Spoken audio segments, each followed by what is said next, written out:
Welcome to The Explainer. Today, we're diving into a genuinely fascinating proposition. What if the key to fixing our rapidly failing, hyper-complex modern technologies actually lies in ancient Japanese philosophy?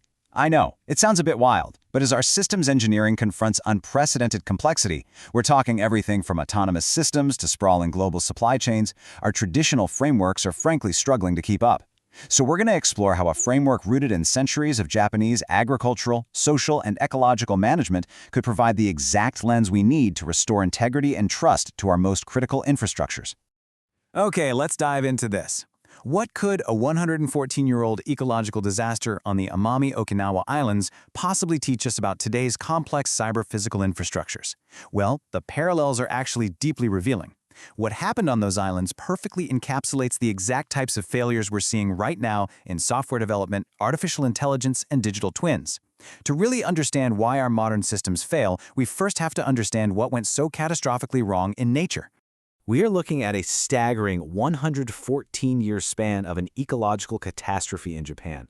Let's go back to 1910. The Indian mongoose was introduced to the Amami Okinawa Islands, and the goal was incredibly simple, or well, so they thought. They wanted to use the mongoose to control the population of venomous habu snakes. Classic single-problem solution applied to a complex environment, right?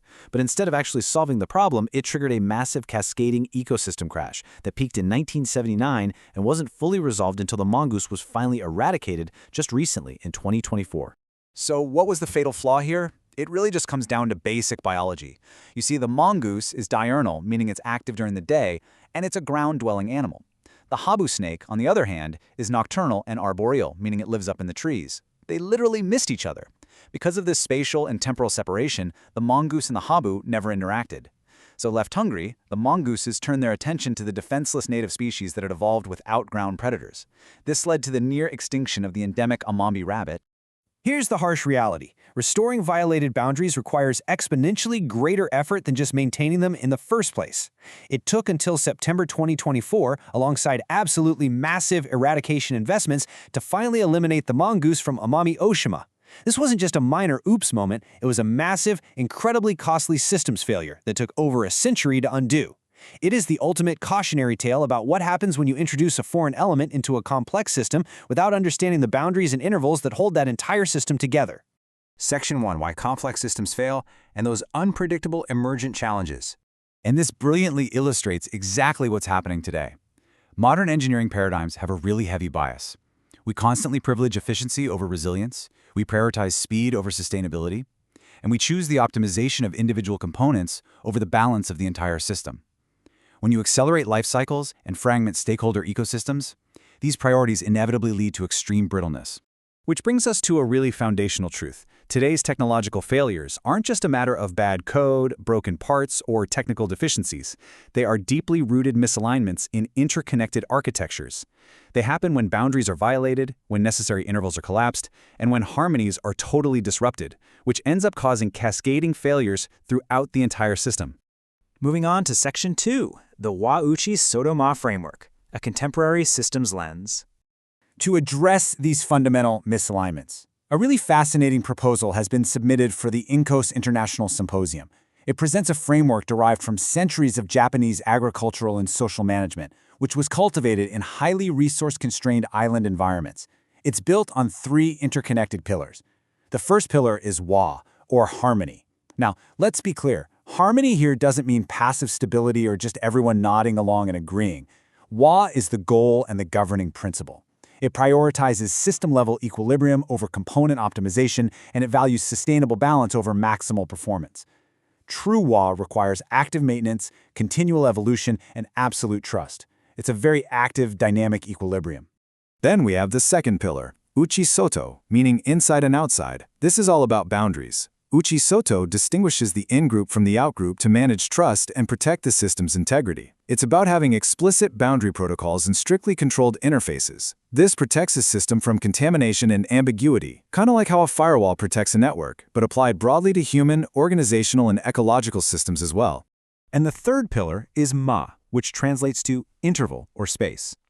This is really the mechanism of the framework. Ma recognizes that gaps, pauses, and intervals are functionally essential. Think about intentional delays, decision latency, reflection periods, buffer zones, or safety margins.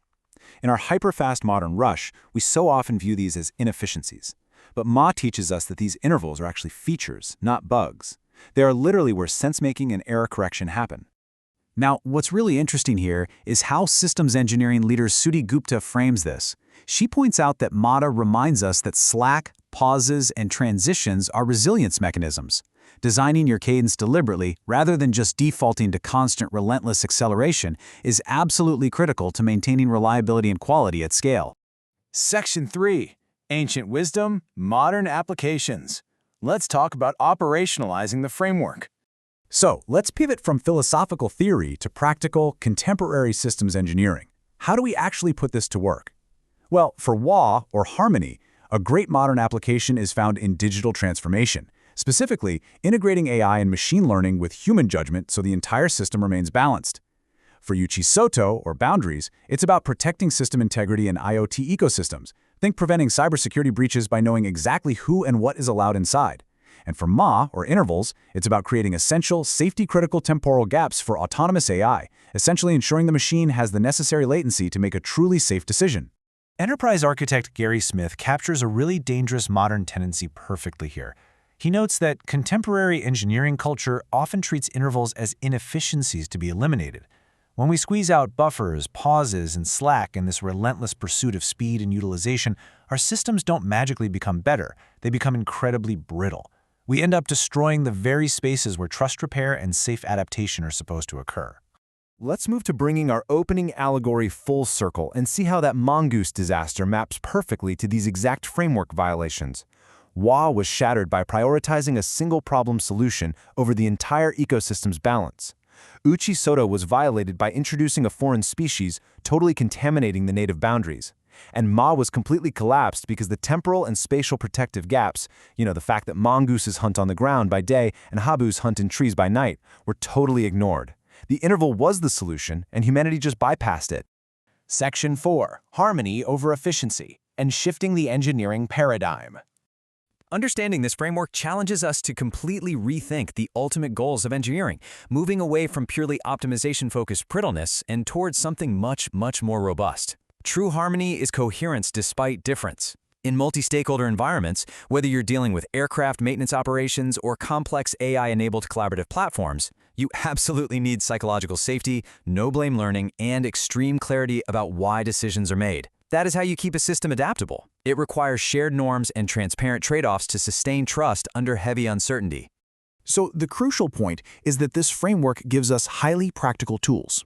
Every practitioner, engineer, or manager can use these 3 actionable diagnostic questions to reveal hidden tensions before a massive failure happens. Just ask, is harmony disrupted? Are boundaries violated?